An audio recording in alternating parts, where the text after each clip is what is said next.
Right, g'day, Robbot here, and today's video is a bit of history of Coffs Harbour, the Coffs Harbour region. We're at number 1 Breakwater Place, Coffs Harbour. It's on the headland at the southern end of the jetty, and this is one of the oldest buildings down here. Now, it's got a fair bit of cultural heritage, this building. It's the reason why I'm doing this film. It looks like the family's recently moved out, and they've been here for 50, 60, 70 years. I think it works out to be about 70 years, the Ferguson family, and it's known as Ferguson Cottage. The original history of this, it was originally a public works building, and it was an office for the public works. When it was built in the 40s, we estimate, and most of those buildings are destroyed, so it's got its own heritage right there. Just that alone is a piece of history, because those buildings are only temporary and they're all knocked down. So it's the original 3 bedrooms at the front here. It's the original public works office that Mr. Ferguson actually took over living in with his family in the 40s sometime. We don't know an exact date, but Andrew and Evelyn Ferguson lived here in the 40s and raised their family and took care of a lot of Aboriginal kids for the next 30 or 40 years. I'm not sure of the full history, if it was the same family here until very recently. I'm sure last summer somebody was living here still, but it's been a quite culturally significant site for a local Aboriginal community since the mid-40s. All right, well, it looks like this place has fallen apart.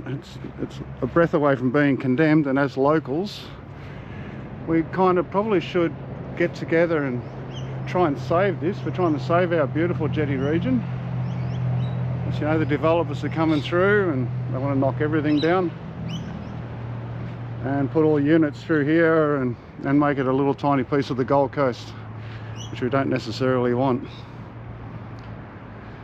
All right, well, just a bit more of the history.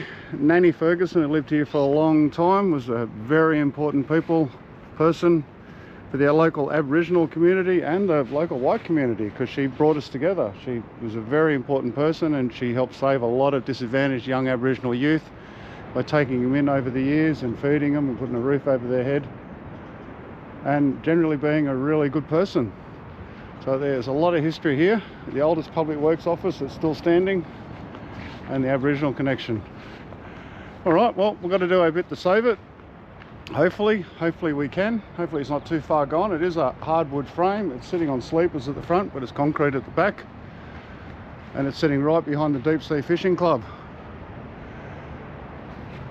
Right, let's see what we can do to save this site, eh? How good would it be to have this turned into a museum site? Put a big cover over the top of it, build a big shed over here. We could have a shed and an office in this area.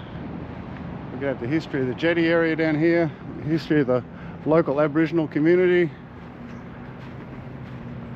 Give it all a good clean up and take care of it.